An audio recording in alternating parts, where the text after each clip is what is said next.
I was one of those kids that when we would play with our toy cars, Hot Wheels and Tootsie Toys, were not the same size. In fact, in some of those, see what you would call them, the early sales days of the toy cars, the Hot Wheels and the Matchbox cars were very, very close, but they were actually different scales. And as a kid, that drove me nuts.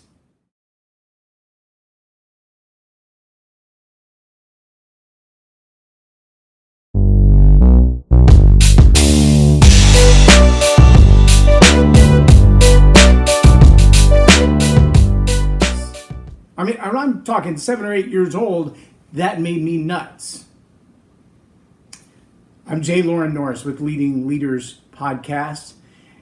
And I wonder if sometimes you have the same little dilemma in life. And I'm not talking about playing with your Tonka toys, your Hot Wheels, and your Matchbox cars, but I remember one afternoon playing in the front yard, and there were several kids over, and for the first time ever, we let a girl play cars with us. And we had smoothed the dirt with our hands and made the perfect little roads, even used a stick and curved the edges of the driveway so we knew where the cars would drive. And I would get upset when the other kids would drive on the wrong side of the dirt road with their Hot Wheels. But there was this kid across the alley from us who would always show up with his Tonka semi truck when the rest of us had Hot Wheels. And I'm like, that's not the right size because the wheels on your truck are bigger than all of our cars. He said, well, like semis are bigger anyway. I'm like, they're not that big. And that'd be like driving your house down the road. And as this girl decided she was going to join us, she comes out with a box of toys to match us. And she's trying to put a Barbie doll in a Hot Wheel. That doesn't work. And then she looks at me and she goes, where do I park the house? And I'm like, oh, the roads were already drawn. We don't need a house. Well, she's got a Barbie house. You can't just throw a Barbie house into the mix. We got Hot Wheels. We got Matchbox cars. We got Tootsie Toys cars. And we got this Tonka truck that's like larger than the world. And it so messed with my head that all of the pieces didn't fit. They weren't the same size. They weren't to scale. It didn't seem fair. I remember playing with kids, and it never looked this organized. I organized about like my grandpa used to, where everything was in the mix together, but he knew exactly where it was. It'd be, dig to the bottom of the toy box on that corner over by the bathroom, and when you get to the very bottom, just feel around and you'll feel this thing. And I know exactly what it is. It's red. It's right there. You pull that out. That's what we need next. My grandpa did the same thing with his tools. It seemed like a disaster, but he knew exactly where it was. And my toys were very much the same way. But when I played with Hot Wheels, everything was Hot Wheel size. The Hot Wheel tracks, the Hot Wheel cars, the Hot Wheel size motorcycles, the Hot Wheel size pickup trucks and semis, they were all the same size. It messed with my head to have all different sizes. And if we were playing with Lincoln Logs, Lincoln Logs, they connected on the ends, and it depended on how you stacked them, and there were long ones and short ones, and they had the little rooftop that went with the Lincoln Log so you could build the house and put the roof on it. But then there were the Barbie house toys that, like the furniture. And furniture is made for Barbie size. And Lincoln Logs aren't made for Barbie size. So trying to put Barbie in a Lincoln Log house, that just didn't work for me. But friends would come over, and they would dump out their little box of toys so we could put our toys together. And I would have marbles and Lincoln Logs. And I'm like, what are we going to do with marbles and Lincoln Logs? We're either going to play marbles or we're going to play Lincoln Logs. We can't play with both. And these pieces don't fit. And I can tell you now, as a grown man and a grandpa, that I find days in my life that there are things that just don't fit. These pieces don't go together. I'm looking at family issues over here and business issues over here and changes in the economy and social and economic. And as a leader, I'm trying to put it all together, and it just doesn't seem to make any sense. But I'm reminded that just like when I was 6 or 7 years old, it wasn't about my obsession with all the cars being the same size.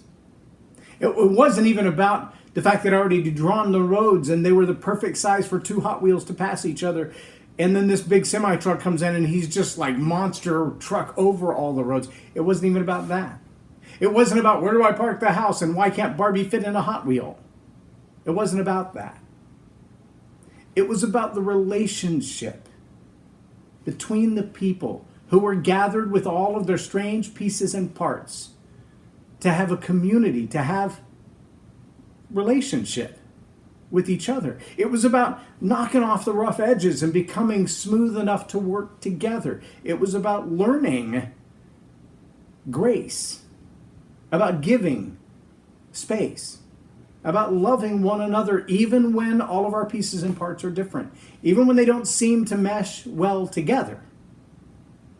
The loving tolerance that says, you're so different from me, and yet we're buds, we're pals, we're friends, we can play together. As an adult, as a leader, I realize sometimes you dump out your puzzle box and you're trying to put together the picture of your life. And you see a top left corner with a little bit of blue sky and a little bit of cloud. And then the next thing you grab out of the box isn't the next corner. And it's not the opposite corner. And it's not the bottom right corner or the bottom left corner. It's a Lincoln log. And you're like, I'm building a puzzle. What do I need with Lincoln logs? Oh, look, now Legos and Tinker Toys.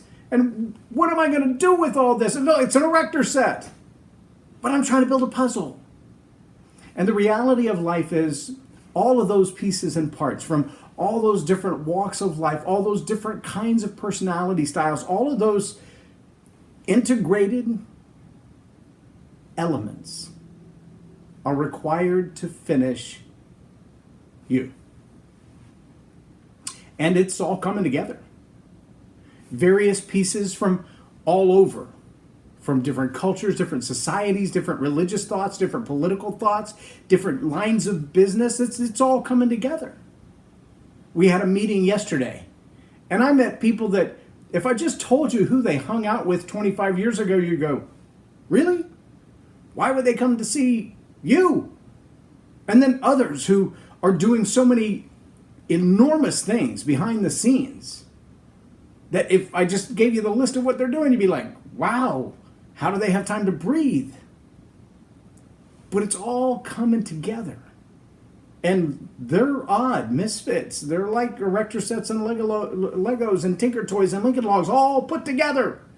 It doesn't make any sense. But I have a feeling like the puzzle box with all the pieces laid face down, when we get to turn it over and see the picture, it's going to be spectacular.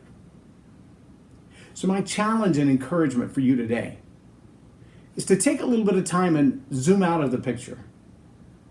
Don't be like I was, obsessive of whether the cars are exactly the same scale, if the wheels look the same, if the tires are the same, if Lincoln Logs and Barbies are the same size, or Barbie can fit in the Hot Wheels. Don't worry about the details of what you have right in front of you. Work on the you that allows you to gracefully mesh with all the differences. And work on you being a better you. I think you'll find that it's all coming together, even as weird as it looks right now. Like making a cake. All of those ingredients will make something spectacular soon. I'm J Loren Norris. I appreciate you being here for the Leading Leaders Podcast on Tell It Like It Is TV. Have a blessed day.